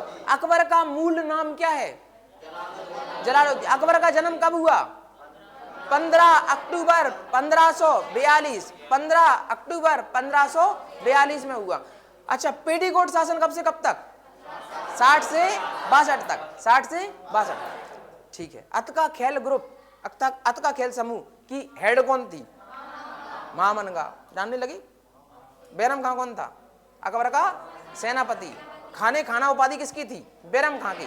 किसकी थी? बैरम खां की। अब्दुल रहीम किसका लड़का था? बैरम खां का। किसका था? बैरम खां का। ओहो, इतनी चीजें पढ़ ली तुमने। किसके बारे में? अकबर के बारे में। ठीक है, देखो क्या हुआ कि अकबर जैसे जोधाबाई के अंडर रहने लगा तो उसकी एक रानी, देखो एक पत्नी थी उसकी, पत्नी का बेगम बोलेंगे, बेगम थी इसकी, इसका नाम था रुकैया बेगम। रुकैया कैसा नाम है? और एक और थी कौन? हरका। तुम्हें पता है कि जो रुकैया बेगम थी, वो रुकैया बेगम इसके चाचा यानी कि हुमायूं के भैया हिंदाल की लड़की थी। ठीक है, नहीं थी, चचेरी बहन थी। जो रुकैया बेगम थी वो कौन थी? बहन थी। तो ये किसकी लड़की थी? हिंदाल की। हिंदाल की लड़की थी, हिंदाल। अकबर और रुकैया बेगम साथ में खेले हैं। ये हुमायूं का लड़का था और वो थी हिंदाल की लड़की, तो ऐसे खेलते थे आपस में, तो दोस्त भी थे। और इनकी जो बचपन में ही शादी कर दी गई थी, 11-15 साल की उम्र में शादी करनी गई थी। तो वो कह रहा दोस्ती में रिश्तेदारी हो गई। रिश्तेदारी तो बन के पहले ही थी, और ज्यादा गहरी हो गई। तो पहली बेगम कौन? रुकैया बेगम। इतना समझ में आ गया। दूसरी कौन? हरका बाई। तो ये क्या है, अब इसकी एक बेगम हिंदू आ गई, तो ये थोड़ा थोड़ा बातें सीखने लगा। अनपढ़ तो था ही, शुरू से दूसरे के हिसाब से काम कर रहा। मैं इसको शेयर नहीं मानता। कहे कि 60 तक काम किया। बैरम खान ने जो कदी, हाँ ठीक है, जाओ जाओ सीधे चले जाओ, ठीक है, चले गए। मामन खान ने कहा बैठ जाओ, ठीक है, बैठ गए। फिर उसके बाद जोधाबाई ने कहा कर हटा दो, ठीक है, कर हटा दी। रोटी नहीं खाना है, ठीक है, नहीं खा रहा है। रोटी खाओ, हाँ हाँ खा रहे। ऐसी काई की जिंदगी। तो इसको राजा होके भी गुलामी कर रहा है, क्या मतलब ऐसे जिंदा रहने का साहब? ऐसी जिंदगी से तो नौकर की जिंदगी अच्छी। बढ़िया रहा, बैरम खां भर गया। तो जोधाबाई ने इसको सिखाया कि देखो हिंदू धर्म में ये होता है, ऐसी ऐसी चीजें होती हैं, ये होता है। तो कह रहा अच्छा, मुझे तो पता ही नहीं था। क्योंकि मुस्लिम धर्म वाले क्या करते हैं, वो दूसरे धर्म को समझना नहीं चाहते, दिक्कत तो आएगी ना। या हिंदू धर्म वाले क्या चाहते हैं, मुस्लिम धर्म को समझना नहीं चाहते। अब तुम बताओ, तुम्हें जानकारी है कि जो मुस्लिम धर्म के बारे में?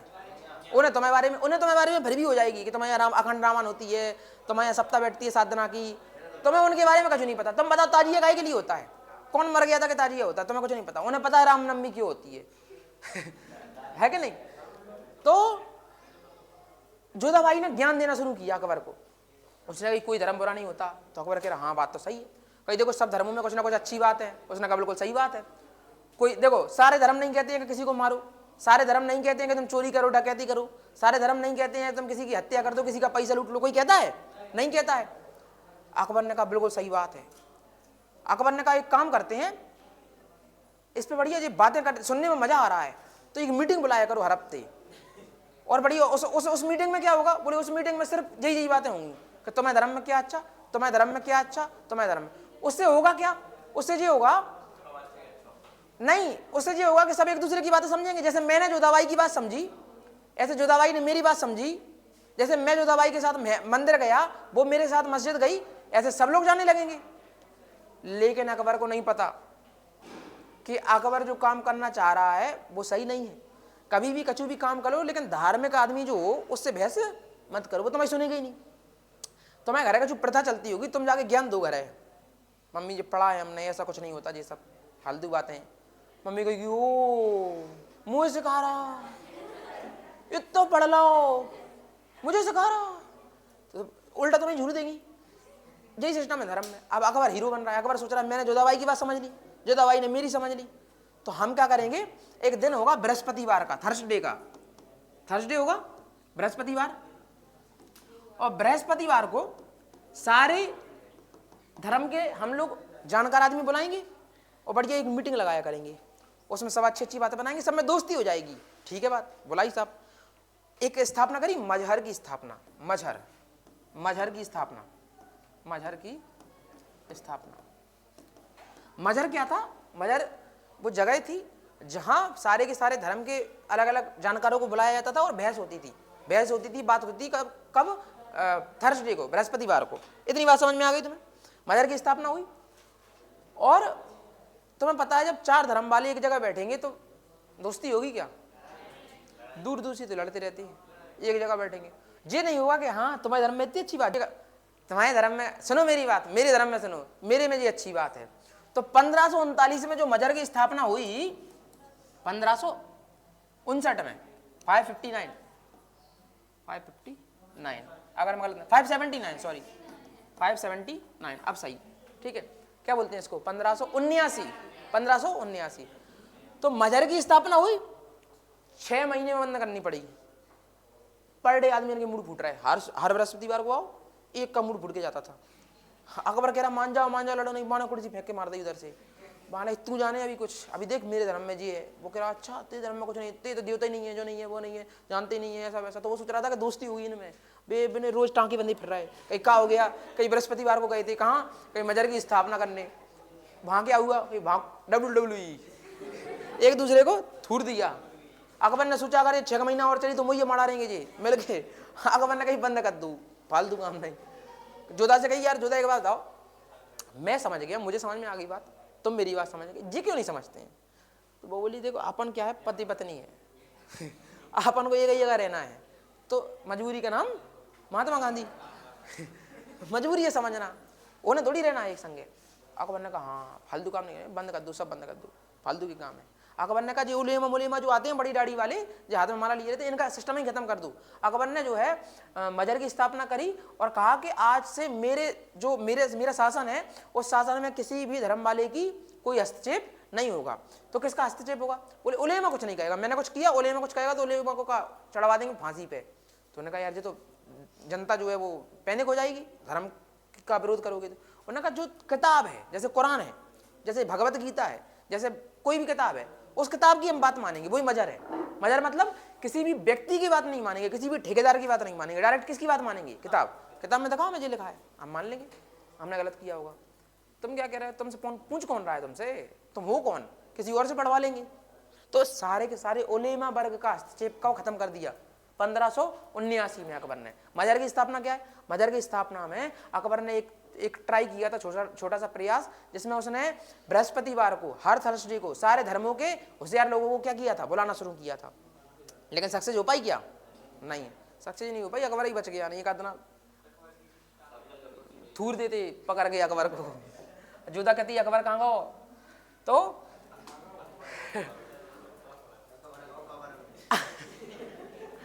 अब अकबर को समझ में आई कुछ साल बाद, 2-3 साल बाद अकबर ने और ट्राई मारा। अकबर को बहुत टाइम था, अकबर के पास बहुत ट्राई मारता था। अकबर ने 1583 में साहब एक धर्म की स्थापना कर दी, दीन ए इलाही। कौन सा धर्म? दीन ए इलाही।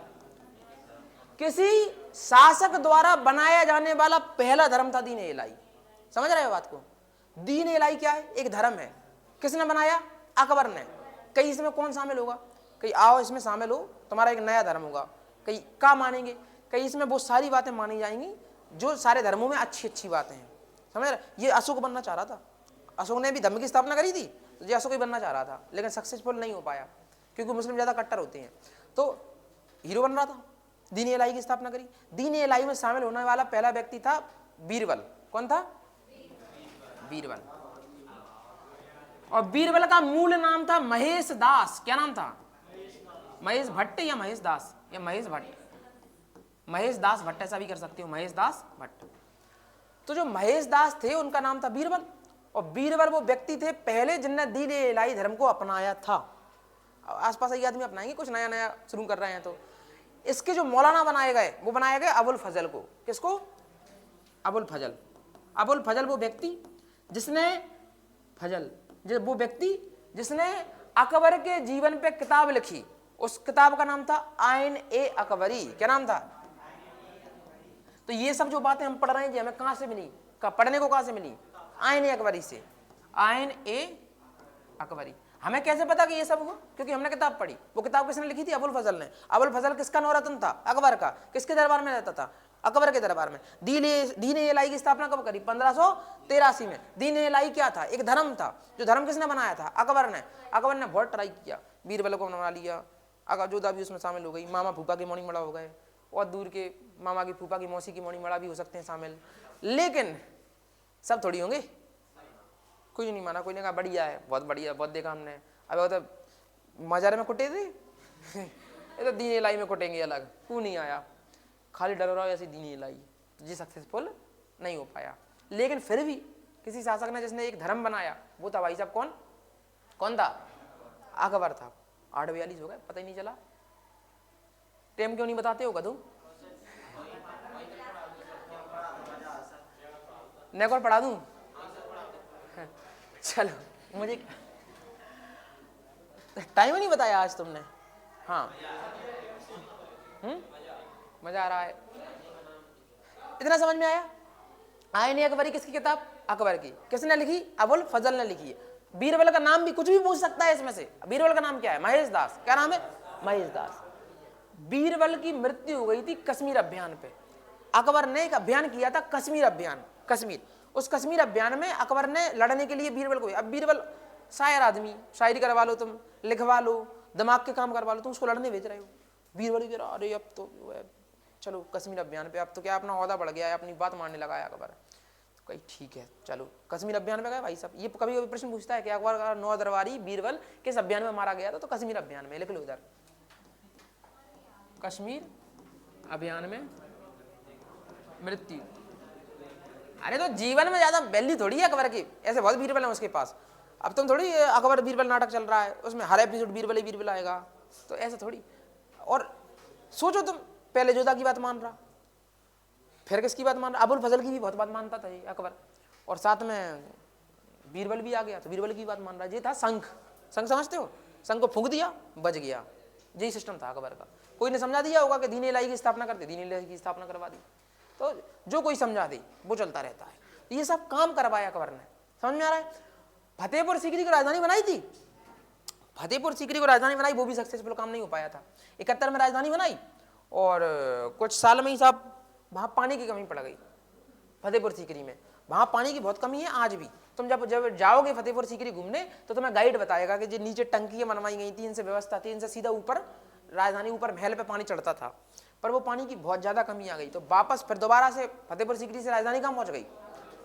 जब लड़का जहांगीर हुआ ना, जहांगीर किसके हुआ था? हरकाबाई की। हरकाबाई की माँ, हरकाबाई किसकी माँ थी? जहांगीर की। तो सलीम या जहांगीर जब हुआ तब फतेहपुर सीकरी में नहीं रहते थे जोधा अकबर। कहाँ रहते थे? आगरा में। जब तुम आगरा अकेला घूमने जाओगे तो तुम्हें वो बताएगा कि ये जो सामने महल दिख रहा है ये सलीम का महल है या ये जहांगीर का महल है। तो जो एक टप दिखाता है, एक टप रहता है, हमेशा दिखाएगा वो। तुम जब भी जाओगे आगरा घूमने तो एक टप दिखाएगा नहाने वाला। वो कहेगा ये टप मान सिंह ने सलीम को गिफ्ट किया था जब वो छोटा सा था, 4 साल का, जब वो नहाता था इसमें डूब डूब के। वो एक ही पत्थर से बना टप है। यानी ये पता चल रहा है कि जिस टाइम सलीम हुआ उस टाइम पे क्या जोधा अकबर फतेहपुर सीकरी में रहते थे? नहीं। कहाँ रहते थे? आगरा। तो पहले आगरा में रहो, फिर फतेहपुर सीकरी गया 71 में, फिर वापस लौट के कहाँ आ गया, आगरा आ गया। राजधानी फिर से क्या बना ली, आगरा बना ली। इतनी बात समझ में आ रही? ठीक है। एक अभियान किया अकबर ने, बताओ छुट्टी कर दूं कि और आगे पढ़ाता जाऊं? पढ़ा दूं 10:30? हाँ सुनो, एक अभियान किया अकबर ने, जिस अभियान का नाम था राजस्थान का मेड़ता अभियान। अब पूरी कहानी महाराणा प्रताप वाली बची है, ठीक है। एक अभियान कौन सा है, मेड़ता। मेड़ता देखो जी, भारत है,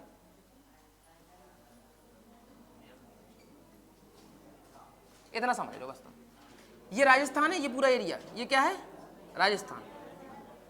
राजस्थान में एक जगह है मेड़ता। कौन सी है, मेड़ता। कौन सी जगह है, मेड़ता, ठीक है। तो एक जगह है मेड़ता, कहाँ है, राजस्थान में। और मेड़ता के ही बगल में एक और जगह है जिसका नाम है चित्तौड़गढ़। कौन सी है, चित्तौड़गढ़। क्लियर इतनी बात? तो एक जगह है मेड़ता, एक जगह है चित्तौड़गढ़। दोनों ही आती है मेवाड़ में। मेवाड़ पूरे के पूरे क्षेत्र को बोलते हैं, एरिया को क्या बोलते हैं, मेवाड़। चित्तौड़ भी मेवाड़ में ही है, उदयपुर भी मेवाड़ में ही है, और मेड़ता भी मेवाड़ में ही है। और यहाँ के राजा हुआ करते थे उदय सिंह। कौन थे, उदय सिंह, वही व्यक्ति जिनके नाम पे उदयपुर का नाम उदयपुर पड़ा है। उदय सिंह कौन है, वो व्यक्ति जिनके नाम पे उदयपुर का नाम उदयपुर पड़ा। क्लियर इतनी बात? मेड़ता में मेड़ता का किला है, और मेड़ता में इन्हीं का एक सेनापति रहता था, जयमल। क्या नाम था, जयमल। तो अगर कभी प्रश्न पूछ जाए कि जयमल और फत्ता, दो व्यक्ति के नाम आएंगे, जयमल और फत्ता, यानी जयमल जयमल और फत्ता से फतेह सिंह, तो जयमल और फत्ता किसके सेनापति थे, उदय सिंह के। ये सेनापतियों से भी प्रश्न आते हैं कभी कभी। बीरबल किसका था, तो अकबर का। जयमल और फत्ता किसके थे, उदय सिंह के या मेवाड़ के। तो मेड़ता पे जिस टाइम अकबर की सेना ने अटैक किया, उस समय में भाई साहब 1575 का समय है, और 1575 में मेड़ता, 1575 से पहले मेड़ता पे अभियान किया। जयमल मेड़ता से भाग गया, उदय सिंह मेड़ता में थे नहीं, मेड़ता से भाग गया कहाँ, चित्तौड़गढ़, ठीक है। चित्तौड़गढ़ भाग गया। जब चित्तौड़गढ़ पहुंचा तो मेड़ता जीत लिया ऑलरेडी। जब सेनापति भाग जाएगा, बहुत देर तक लड़ेगा, उसके बाद भाग गया, तो मेड़ता किसका हो गया, मेड़ता किसका हो गया, अकबर का हो गया। क्लियर? तो अब अकबर की सेना कहाँ पहुंचेगी, चित्तौड़गढ़। चित्तौड़गढ़ में राजा कौन है, उदय सिंह। जो सेनापति हैं वो कौन है, जयमल और फतेह सिंह यानी फत्ता, ठीक है। जब भाई साहब लड़ाई हुई तो बहुत दिनों तक लड़ाई हुई, और अकबर के सामने बराबरी से लड़े कौन, उदय सिंह और उदय सिंह की सेना, जयमल और फतेह सिंह की। रात में किला मिला टूट गया था, तो जो फतेह सिंह था वो दीवार पे मरम्मत करवा रहे थे, तो उसी टाइम एक तोप का गोला घला और फतेह सिंह मर गया। उसके बाद उदय सिंह को मजबूरी में किले के पीछे से निकाल के जंगल में भेज दिया गया। बहुत साल तक जंगल में ही रहे उदय सिंह, जिनके नाम पे उदयपुर शहर है, वो जंगल में ही रहे। उसके बाद जब बाकी की लड़ाई जयमल ने लड़ी, तो जयमल भी अंतिम रूप से लड़ता हुआ मारा गया।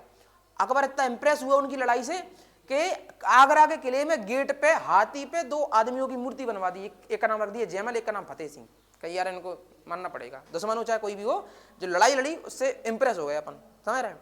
तो उनकी जो है मूर्ति बनवा दी है। प्रश्न पूछता है कि किन सेनापतियों की अकबर ने अपने दरवाजे या आगरा में मूर्ति बनवाई थी, तो जयमल और फतेह सिंह की। उदय सिंह जंगल में रहे, जैसे ही अकबर लौट के आया, उदय सिंह ने दोबारा से चित्तौड़ पे क्या कर लिया, कब्जा कर लिया और रह गया, यानी जीत नहीं पाया पूर्ण रूप से, मेवाड़ को जीत नहीं पाया। उदय सिंह के लड़के हुए राणा प्रताप। कौन, राणा प्रताप। राणा प्रताप, राणा प्रताप वो व्यक्ति जिसने बराबरी से किसको टक्कर दी, अकबर को, ठीक है। अकबर को कई बार अकबर की सेना को पराजित कर करके पहुंचाया। इनने राजधानी बनाई कुंभलगढ़। किसको बनाई, कुंभलगढ़ को। कुंभलगढ़, ना ये चित्तौड़ थे ना ये मेड़ता थे, लेकिन ये सब आता मेवाड़ में ही है। आज भी जो महाराणा प्रताप के जो वंशज है ना, लक्ष्यराज सिंह, वो काय के हैं, मेवाड़ के शासक है ना। तो मेवाड़ ये पूरा है, कुंभलगढ़ भी मेवाड़ में आता है भाई साहब, चित्तौड़गढ़ भी आता है, और सारी चीजें ये काय में आती है, मेवाड़ में। मेवाड़ के राजा कौन है, राणा प्रताप। अकबर ने कहा एकमात्र राज्य रह गया राजपूत जिसे मैं आज तक जीत नहीं पाया हूं, वो है मेवाड़। मैंने जयमल फत्ता के टाइम पे भी ट्राई किया, उदय सिंह भी मर गए, इनका लड़का राणा प्रताप भी आ गया, लेकिन मुझे किसी भी हालत में क्या जीतना है, मेवाड़। इसने सेना भेजी किसके नेतृत्व में, मान सिंह। मान सिंह तुम्हें पता है कौन है, भारमल का नाती है, भगवान दास का लड़का है मान सिंह। मान सिंह सेनापति है किसका, अकबर का। 18 जून 1875, कब, 18 जून 1800 75 जगह है। जगह का नाम क्या है बोलो जरा? हल्दी घाटी। कौन सी जगह है? हल्दी घाटी। हल्दी घाटी में 1875 लग गया, 1575 है वो, 1575। तो 18 जून 1575 जगह का नाम क्या है? हल्दी घाटी। एक साइड है मानसिंह की सेना जो अकबर की साइड से आई है, एक साइड है किसकी सेना? राणा प्रताप की। किसकी है? राणा प्रताप की। मेवाड़ के पहले एक घाटी पड़ती है, आज भी वो घाटी है हल्दी घाटी। वहां की मिट्टी इस कलर की है, पीले कलर की, इसलिए उस घाटी को क्या कहा जाता है? हल्दी घाटी। हल्दी घाटी का युद्ध हुआ। हल्दी घाटी के युद्ध में राणा प्रताप ने पूरी टक्कर से किसको हराया? नहीं हराया। तुम का सोच रहे हल्दी घाटी का युद्ध फेमस है तो राणा प्रताप जीत जाएंगे? ऐसा नहीं। सामने मानसिंह था, बहुत ज्यादा लड़े राणा प्रताप और जीतना चाहिए था। कहते हैं कि अकबर का जितना वजन था उतने वजन का तो राणा प्रताप क्या ले रखते थे? भाला। तलवार नहीं चलाते थे वो, भाला चलाते थे। तो इतने वजन का तो उनका भाला था, तो जीतना तो चाहिए था। लेकिन ऐसी कंडीशन बनी कि उस कंडीशन में राणा प्रताप को मैदान से जाना पड़ा, क्योंकि वो मैदान में रहते तो वो मारे जाते, और जब वो मैदान में मारे जाते तो फिर मेवाड़ किसका हो जाता? अकबर का। और अभी तक केवल एकमात्र जगह जो अकबर की नहीं हुई है वो कौन है? मेवाड़ है। तो राणा प्रताप वहां से गए, जंगल में जाके छुप गए, और जैसे ही वो युद्ध शांत हो गया हल्दी घाटी के युद्ध में बहुत ज्यादा क्षति हुई थी अकबर को। मतलब जितना नुकसान राणा प्रताप को नहीं हुआ उससे ज्यादा डबल नुकसान किसको हुआ? अकबर। और ऊपर से मानसिक नुकसान। एक तो दिल में कि पूरा ट्राई किया पेपर फिर भी नहीं निकला, वही। तो वही समस्या किसके साथ है? अकबर के। कहीं वो वहीं रह जाता हूँ लास्ट में बस। मतलब सारा जीत लेता है भारत, वापस फिर जाता है कहीं अब जो है अब पावर बहुत हो गई, चलो मेवाड़ जीतने, और भाई कुछ ना कुछ गड़बड़ हो जाती है। यहाँ के राजा को नहीं मार पाता है वो, मेडिकल मैन फिट हो जाता है। तो भयान फिट हो गया अकबर। अकबर का दिमाग खराब, अकबर पागल सा हो गया। अकबर कह रहा क्या करूं मैं? और ये दिक्कत नहीं है, अभी कोई नहीं है भाई साहब, ना मेवाड़ पे ना चित्तौड़ पे कोई है। कुछ दिन बाद राणा प्रताप फिर आ गए, बिना पैसा सबरे के लिए फिर जीत लिए। कहीं अब फिर आ जाओ लड़े, कोई दिक्कत नहीं है। मतलब मैदान में लड़े, खूब ज्यादा थूरे, और जब हारने की बारी आए तो बच के भाग जाए। और जैसे ही अकबर अपने वापस लौटे आए सुजागीदा अपने किले जीत ली, और फिर कहीं आ जाओ लड़ने के लिए तैयार 24 घंटे। राजपूत है भाई साहब, कोई दिक्कत नहीं, तलवार निकाल लेंगे, मार देंगे, ऐसे करके। तो बड़ी समस्या है। तो 18 जून 1875 ऐतिहासिक युद्ध है हल्दी घाटी का, लेकिन उसमें कोई ज्यादा कोई कंक्लूजन नहीं निकला। हारना पड़ा किसको? राणा प्रताप को। लेकिन फिर भी एकमात्र राजपूत शासन या एकमात्र राजपूत साम्राज्य जो अकबर कभी नहीं जीत पाया जिंदगी में, वो कौन था? अकबर की नाक में सींग डालते थे मेवाड़ वाले, और औरंगजेब की नाक में सींग डालते थे शिवाजी। वो भी मर गया मरते, लेकिन वो शिवाजी को नहीं जीत पाया, या मराठाओं को नहीं जीत पाया, और जे किसको नहीं जीत पाए। तो दुश्मन बनना है तो ऐसा बनो किसकी तरह है? हाँ, कि आज दुश्मन सामने वाला दिमाग ही खराब रहे, बात समझ में नहीं आया करना क्या है, पूरी ट्राई कर ले, पूरा ट्राई मार ले, लेकिन कंक्लूजन निकल रहा है। भले ही तुम मुझसे नहीं जीत पा रहे, लेकिन वो भी तो तुमसे नहीं जीत पाए, समझ रहे हो? नहीं तो एक ना एक तो जीतता ही है, लेकिन तुम कुछ ऐसा करो कि वो तुमसे ना जीत पाए, तुम बासे ना जीत पाओ। भाई मैं दूसरी जगह दिमाग नहीं लगा पाए, तुम्हें में लगाए रहे। तो एकमात्र राजा जो कभी नहीं हारे किसी मुगल से, वो थे मेवाड़ वाले। आज तक, आज जो वंशज है महाराणा प्रताप के, जिनका नाम है क्या? लक्ष्यराज सिंह। तो लक्ष्य आज भी मेवाड़ स्वतंत्र है। मतलब पूरा अंग्रेज भी आ गए, पूरे शासक आ गए, सब आ गए। आगे चल के अमर सिंह करके राणा प्रताप का लड़का आएगा, अमर सिंह। राणा प्रताप का लड़का कौन आएगा? अमर सिंह। अमर सिंह शासक बनेगा। अमर सिंह के टाइम अकबर फिर भेजेगा। 57 साल के थे राणा प्रताप, और 57 साल में एक धनुष की चांप चढ़ा रहे थे, अपने से डबल वजन वाले धनुष की चांप चढ़ा रहे थे। वो चांप चढ़ाते टाइम उनको कुछ इधर उनकी मांसपेशी फट गई, पूरे हीरो बन रहे थे। कह रहे थे, उन्होंने सोचा मैं पहले जैसे ही जवान हूँ एकदम, मेरे बॉडी बेहतरीन, चांप चढ़ा रहे थे। अब बूढ़े हो गए, 57 साल का सलमान खान अब हीरोपंती दिखाएगा तो भले दिखता नहीं है, लेकिन बूढ़ा तो हो गया है। तो बस वो चांप चढ़ाई, चांप चढ़ाते में यहाँ की मांसपेशी फट गई, और फिर वो मर गए। उनका लड़का बना अमर सिंह राजा। अमर सिंह के टाइम दोबारा अटैक करवाया अकबर ने। अमर सिंह के समय में फिर से क्या करवाया? अटैक। किसने? अकबर ने। और तुम सोचो, अमर सिंह को भी नहीं हरा पाया। हराया अमर सिंह को, अमर सिंह फिर जंगल में भाग गए। जे वापस घरे आया तो फिर से दोबारा राजधानी में आ गए। तो एकमात्र राज्य अकबर मरते मर गया। 1605 में अकबर मर जाएगा, 1605 में। नहीं, ऐसे भगते नहीं थे, छुप जाते थे। लड़ते सामने से थे, सेना हार गई। अब मान लो सेना नहीं बची, तो अब राजे को मारेगा आदमी। तो राजा या तो हेमू मर गया था तो पूरा हार गया था कि नहीं, तो इससे अच्छा कहाँ है, कहीं दुख जाओ। उनके पास जंगल मंगल पूरी व्यवस्था थी, तो जो दुख जाते। वे जो कत्ते जो राजा थे वो ये कहते थे कि हम अकेले बचे, लड़वा दो अकबर से हमें सामने। राणा प्रताप क्या हो रहे थे कि अकबर से ऐसे लड़वाओ 1 to 1, अब सेना हमारी खत्म हो गई, तुम्हारी सेना है, आज पूरे का आ रहा है, अकेले को भेजो। कभी कभी तुम्हारी भी लड़ाई हो जाती है, ऐसे कहते हो, मैं अकेले एक एक से आ जाओ, एक एक से सबरे संग नहीं, नहीं सबरे संग नहीं, और सबरे संग आगे तो भगना ही पड़ेगा तो कि हीरो बन के जाओगे सामने, वही सिस्टम था। अब हल्दी घाटी के युद्ध के बाद अकबर बूढ़ा हो गया, अकबर जो है थोड़ा सा इंटरेस्ट खत्म हो गया उसका सब चीजों में, और 1605 में एक रोग हुआ अकबर को, पेचिस। कौन सा रोग हुआ? पेचिस रोग।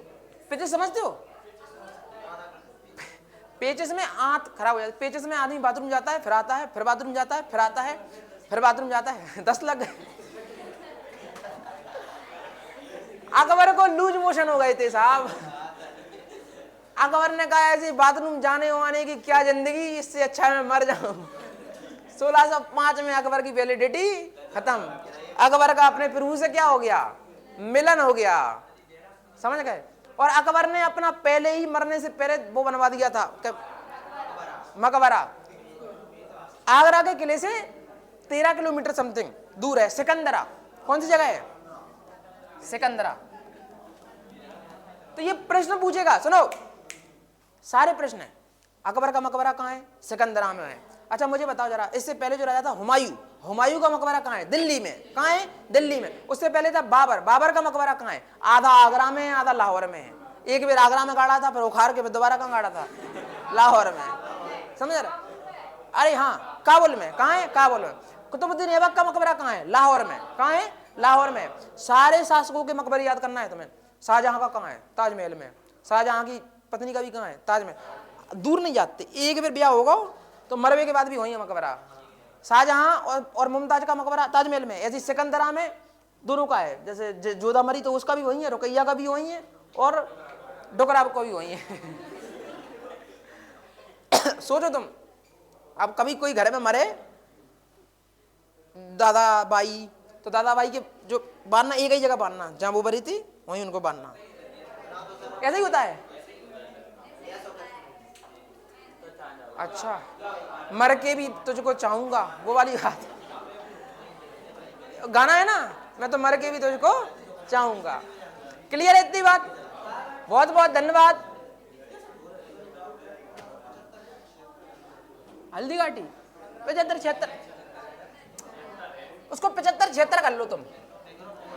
वो 75 इसलिए हो गया, वो 75 इसलिए लगवा दिया कि मैंने तुम्हें पहले मिर्ता बयान पढ़ा दिया, जो जयमल वाला, तो शुरुआत वहीं से हुई थी मिर्ता से, फिरोजाई सिंह वाली। फिरोजाई सिंह के बाद वो 1 साल में पूरा ये हल्दी घाटी तक पहुंच गया, तो वो वहां से लग गया। 75-76 दोनों कर लो, मेवाड़ा बयान, सिर्फ हल्दी घाटी का युद्ध 76। ठीक है, आगे देखो, बस क्या है अब खत्म कहानी, पैसा हजम। बहुत बहुत धन्यवाद। जय हिंद, जय भारत, भारत माता की जय। जाओ, क्या उसको